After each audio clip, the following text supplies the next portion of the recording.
Bagaimana kabar saudara hari ini? Luar biasa. Boleh lebih semangat lagi saudaraku. Bagaimana kabar saudara hari ini? Luar biasa. Itu baru keluarga Allah saudaraku. Amin. Apa yang saya katakan tadi, that's so true saudara. In the end ya, dalam kehidupan kita ini ya saudaraku, sederhana kok. Saudara jadi orang Kristen, intinya ya, hidup ini pertandingan iman Pak, itu aja. Saudara pikir kenapa di dalam Alkitab itu dikatakan orang benar hidup oleh iman. Saudara tidak hidup oleh sight, penglihatan. Saudara tidak hidup oleh feeling, perasaan. Saudara tidak hidup oleh pikiran. Orang benar hidup oleh iman. Kenapa? Karena pertandingannya iman. Saudara mau menang di dalam pertandingan iman, ya iman. Yang mengerti katakan amin. Kalau saudara mau menang dalam pertandingan tinju, kekuatannya Pak yang dilatih. Saudara mau menang dalam pertandingan lari, kecepatan, otot kakinya, saudara harus dilatih. Tapi kalau mau menang dalam pertandingan iman, imannya. Tapi masalahnya banyak orang di momen pandemi kemarin, imannya banyak yang rontok loh Bu. Imannya banyak yang berjatuhan. Berapa banyak orang Kristen yang akhirnya mundur Pak? Kenapa? Imannya tidak kuat. Itu sebabnya Alkitab ngomong, tidak bisa kita berkenan kepada Allah tanpa iman. Balik lagi iman toh, saudara. Iman. Kuncinya iman. Padahal iman itu tidak akan pernah bisa bertumbuh kalau saudara tidak melakukan disiplin rohani. Banyak orang Kristen skip di titik ininya. Baca firman cuma seminggu sekali datang ibadah. Doa penyembahan cuma seminggu sekali saat ibadah. Saudara puasa belum tentu setahun sekali. Terus gimana saudara membangun kekuatan saudara? Ibaratnya saudara lomba angkat besi, otot-ototmu gak pernah dilatih Pak. Gimana bisa ngangkat itu besi 20-30 kilo? 5 kilo aja gak kuat. Itu yang terjadi dalam kehidupan banyak orang Kristen di momen kemarin ini pandemi.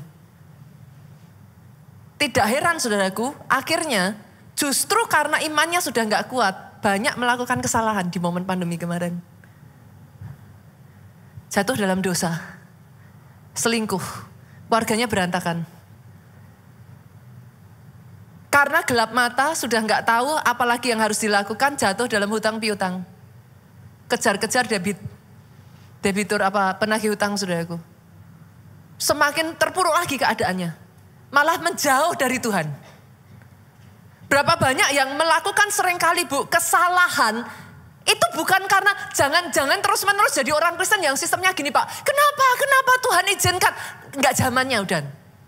Di gereja keluarga Allah sudah dijelaskan kepada saudara. Kenapa? Simple, very simple. Kenapa? Iman kita enggak cukup kuat, titik. Itu bukan satu rahasia kok saudaraku. Saudara mau menang, kuatin imanmu. Ada banyak orang bilang, yes saya mau menang pastor. Jadi lebih dari pemenang pastor. Tapi enggak ngasih makan imannya. Caranya gimana pastor? Oh simpel kok saudaraku. Simpel. Saat teduh doa setiap hari itu menu wajib.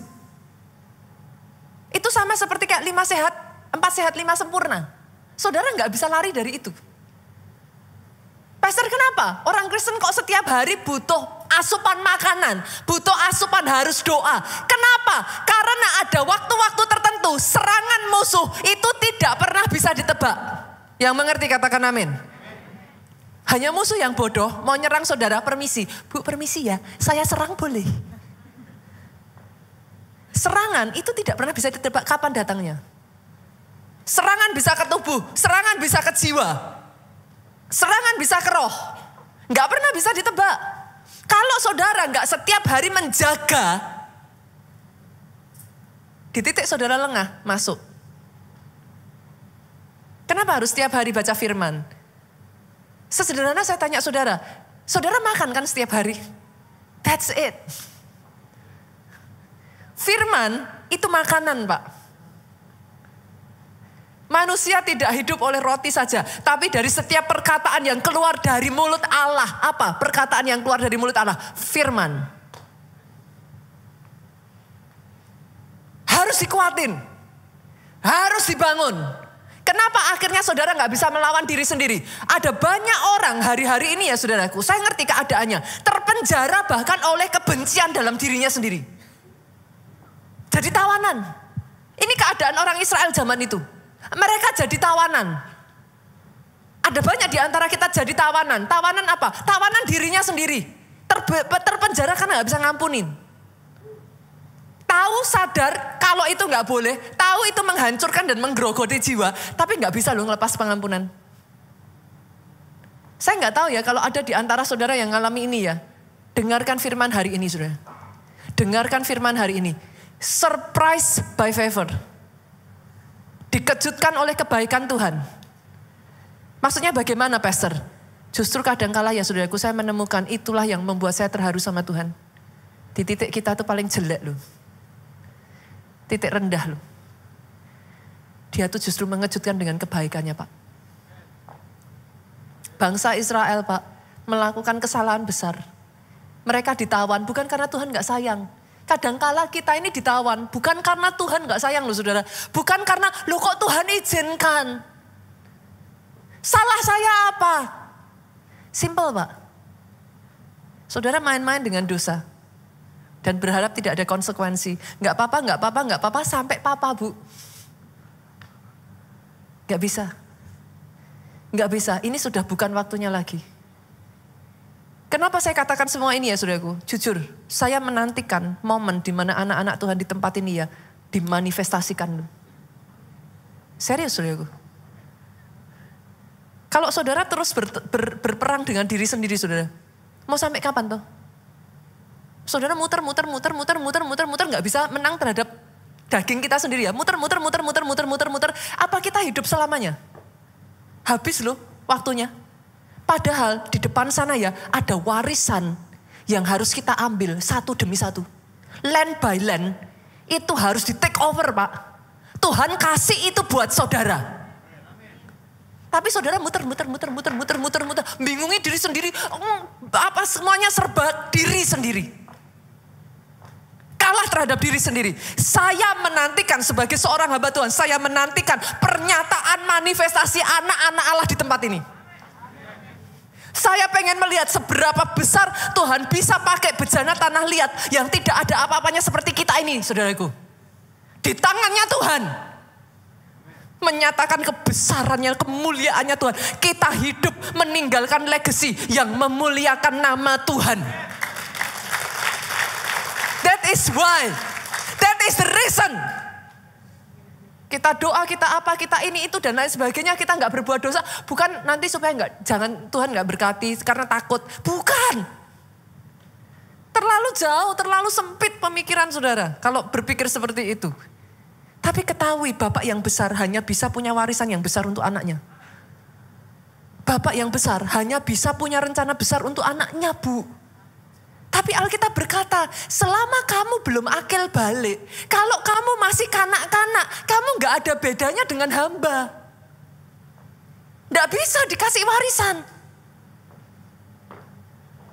Selama kita masih kanak-kanak rohani, kita gak kuat, Tuhan maupun ngangkat saudara, gak akan pernah bisa. Saya tahu ada di tempat ini ya saudara, hidup saudara itu kayak terpenjara sekian waktu ya.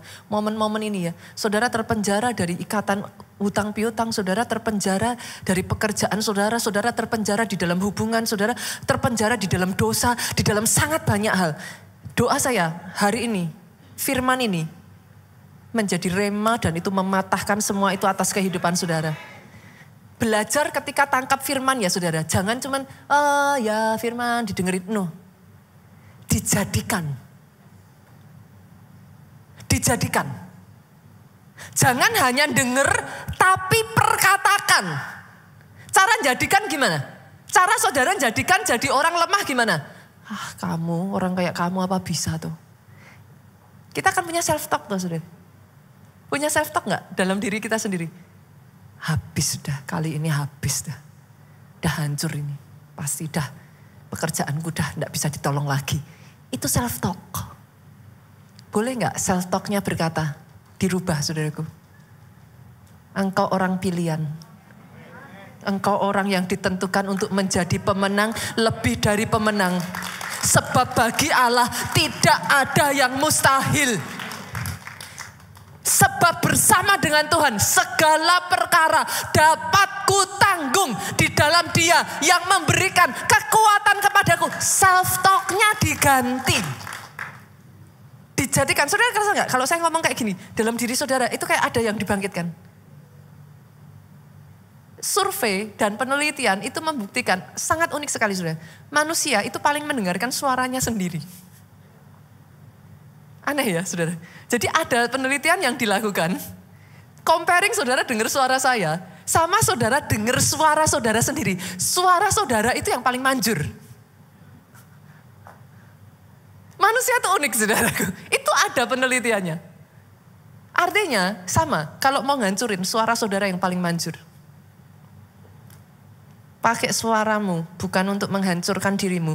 Pakai suaramu membangun hidupmu. Membangun imanmu. Kenapa? Perjalananmu masih panjang. Hari ini ya saudaraku, apa yang terjadi atas bangsa Israel? Kita buka ya, Yeremia 33 ayat 5. Multimedia boleh bantu saya? Karena sebenarnya nggak ada di dalam ini. Saya baca dari Alkitab aja ya saudaraku. Orang akan masuk pertempuran melawan orang-orang Kasdim. Kota ini akan penuh dengan bangkai-bangkai manusia yang telah kupukul mati karena murkaku. Karena kehangatan amarahku. Tuhan tuh marah saudara. Sebab aku telah menyembunyikan wajahku dari kota ini oleh karena segala kejahatan mereka. Bangsa Israel tuh gitu saudara. Sudah tahu nanti kalau dipukul balik lagi sama Tuhan. Minta tolong sama Tuhan. Tuhan tolong, berbalik setia lagi. Ninggalin Tuhan lagi gitu. Ada banyak orang itu gak punya visi dalam hidupnya.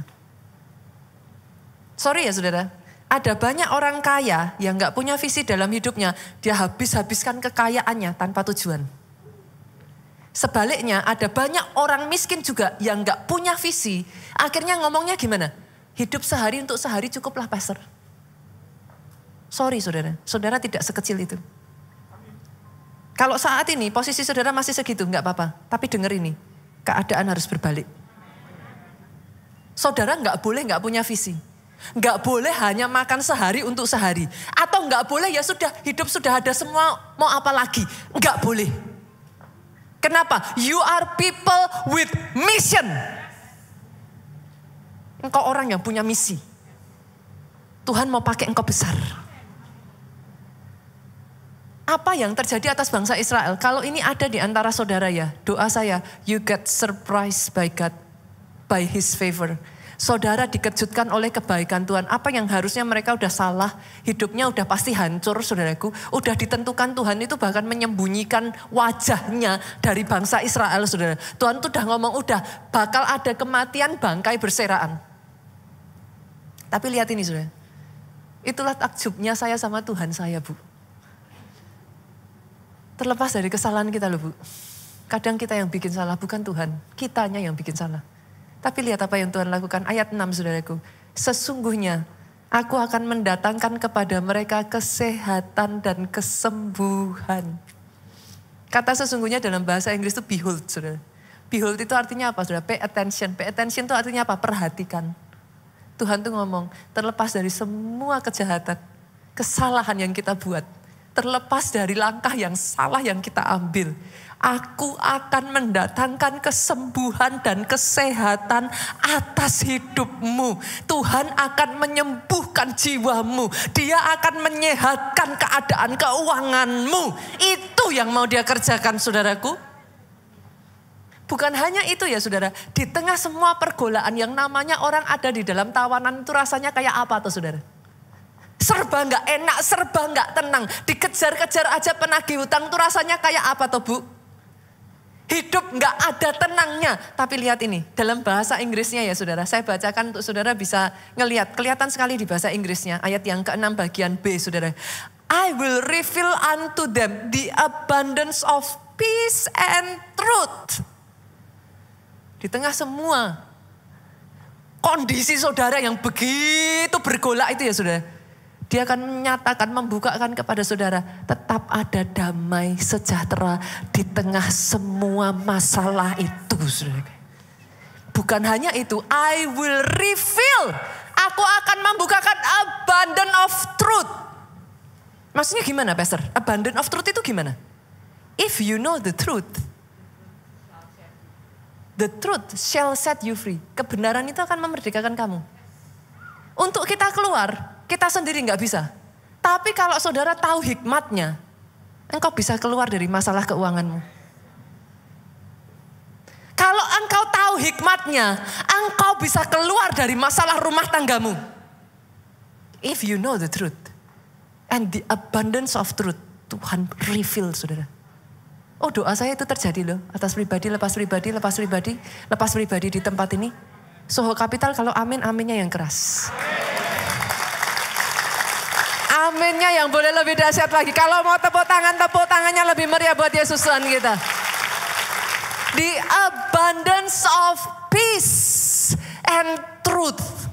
Dua hal yang di masa peperangan, dua hal yang di masa tertawan, Pak, itu enggak ada privilege untuk itu semua. Peace itu sesuatu yang langka di momen-momen seperti itu, saudara. Itu Tuhan berikan. Tapi bukan hanya itu. Ayatnya yang ke-7, lihat ini, saudara. Sebagian dari saudara akan berkata, saya bacakan bahasa Inggrisnya ya, saudara. Nanti enggak apa-apa, media boleh munculkan aja bahasa Indonesia. Saya bahasa Inggrisnya, nanti saudara bandingkan aja, saudaraku, terjemahannya. Karena kadang dari saudara saya bacakan bahasa Inggrisnya, saudara lebih paham maknanya, kayak gitu. Di tengah sebagian dari saudara ngalami masa-masa ini ya saudara. Ada di antara saudara yang ngomong sama saya gini, Pastor, how can I go out of it? Saya nggak punya kekuatan untuk itu. Lihat ini ayat 7 saudara. I will cause, aku yang akan membuat, aku yang akan menyebabkan the captivity of Judah and the captivity of Israel to return. And I will build them as at first. Bahasa Indonesianya aja, multimedia. Bisa dimunculkan bahasa Indonesianya supaya teman-teman nanti bisa ngerti. Saya akan bacakan bahasa Inggrisnya aja. Jadi saudaraku, di tengah-tengah masa di mana saudara ngerasa kayak udah gak bisa keluar ya. Dengar ini ya saudara. Tuhan, tangannya Tuhan yang akan menyebabkan apa yang menawan hidup saudara, apa yang mengikat hidup saudara, apa yang membuat saudara terpenjara, itu ditarik untuk mundur. Bukan hanya itu lagi. Dia memulihkan hidupmu saudara. Dia restore saudara. Dikembalikan seperti semula. Apa yang sudah pernah hilang dari hidupmu satu demi satu. Dia kembalikan, dia kembalikan, dia kembalikan. Apa yang sudah pernah hancur. Yang tadinya ada sekarang hilang. Dipulihkan. Bahkan kalau itu pun kesalahanmu saudara. Nah ini yang saya sebut sebagai the favor of God. Kenapa kebaikan Tuhan itu begitu rupa saudaraku? Jujur loh, apa kita tuh layak tuh saudara? Kalau mau ngakui kita tuh salah kok. Sesuatu terjadi gak mungkin kalau kita gak ada bagian dari kita yang salah saudara. Manusia di dalam keterbatasannya, di dalam kebodohannya, kadang di dalam kenaifannya, di dalam ignorannya, ketidakmengertiannya saudaraku. Melakukan kesalahan. Tapi lihat ayat 8, apa yang Tuhan katakan. Aku akan mentahirkan mereka, aku akan membersihkan mereka, aku akan meng-cleanse. Cleanse itu dibersihkan saudara. Dan dari segala kesalahan yang mereka lakukan dengan berdosa terhadap aku.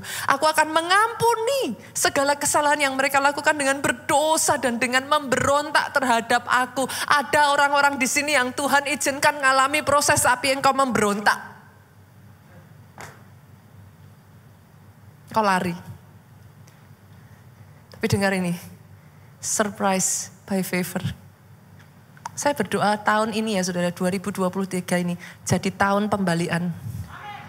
2023 ini ya, akan ada orang-orang di sini yang menerima favor Tuhan. Hidupmu dipulihkan seperti sedia kala. Apa yang tadinya satu persatu saat ini begitu membebani saudara. Jujur ya saudara, ketika saya mempersiapkan firman ini, saya tuh bisa merasakan ada orang-orang tuh yang gak bisa lepas dari tawanan dirinya sendiri. So much hate, ada banyak kemarahan, kebencian, tidak bisa mengampuni, hati yang luka, itu banyak sekali saudaraku di momen ini. Kemarin KKR 10 hari ya, hampir saya boleh katakan 70% orang yang saya doakan masalahnya sama itu. Gak bisa loh ngampuni. Hatinya itu kayak luka. full, yang ada rasanya marah gitu. Tahu kalau itu nggak benar, tapi nggak bisa keluar. Boleh saya berdoa buat saudara hari ini, saudaraku? Hari ini adalah hari terakhir itu semua. Tahun ini jadi tahun di mana atas hidupmu dibalikkan semua oleh Tuhan. Apa yang tadinya mengikat engkau, apa yang tadinya memenjarakan engkau, apa yang tadinya membuat engkau diolok-olok. Lihat ini ya saudara, ayat yang ke-9. Ini doa saya buat saudara. Kota ini yang tadinya jadi tempat dijajah, tempat ditawan, Bu. Lihat, kota ini akan menjadi pokok kegirangan, ternama, terpuji, terhormat bagiku di depan segala bangsa di bumi yang telah mendengar tentang segala kebaikan yang kulakukan kepadanya. Begitu dahsyat kebaikan Tuhan kerjakan atas hidupmu ya saudaraku. Saudara lihat dirimu sendiri aja kaget. Yang tadinya olok-olok jadi pujian. Yang tadinya direndahkan, terhormat dan terpuji. Yang tadinya sudah nggak ada. Apa sih saudaraku? Nggak ada dignity-nya. Nggak ada harga dirinya. Saudara lihat dirimu sendiri aja malu. Tuhan katakan kau akan jadi pokok kegirangan.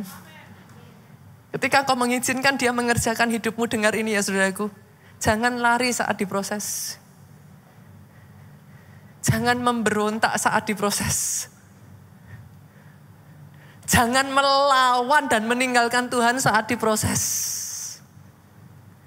Kenapa? Ketika sudah selesai momen proses itu, engkau akan takjub dengan apa yang dia kerjakan atas hidupmu.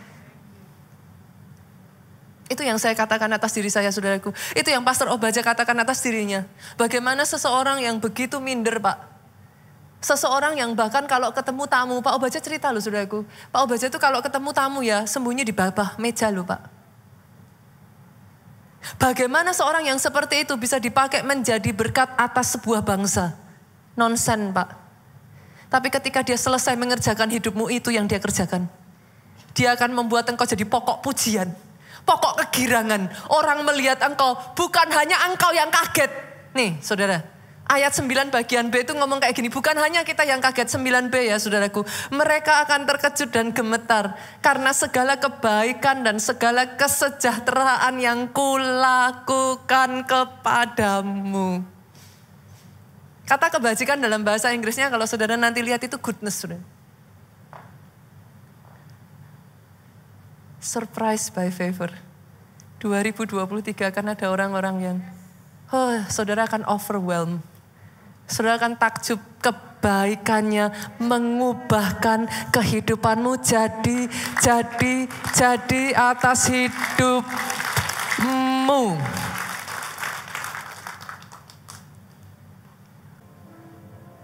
Itu sebabnya saya berdoa ya saudara, bertekun terus di dalam pengajaran. Jangan jadi orang Kristen karbitan. Kenapa? Orang Kristen karbitan diangkatnya cepat naik, tapi di atasnya cepat jatuh. Jangan mau. Dibentuk gak apa-apa, diproses gak apa-apa, jangan takut proses.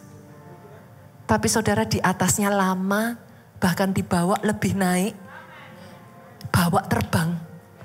Itu yang disebut sebagai lebih dari pemenang. Lebih dari pemenang itu apa saudara? Menang lagi, menang terus.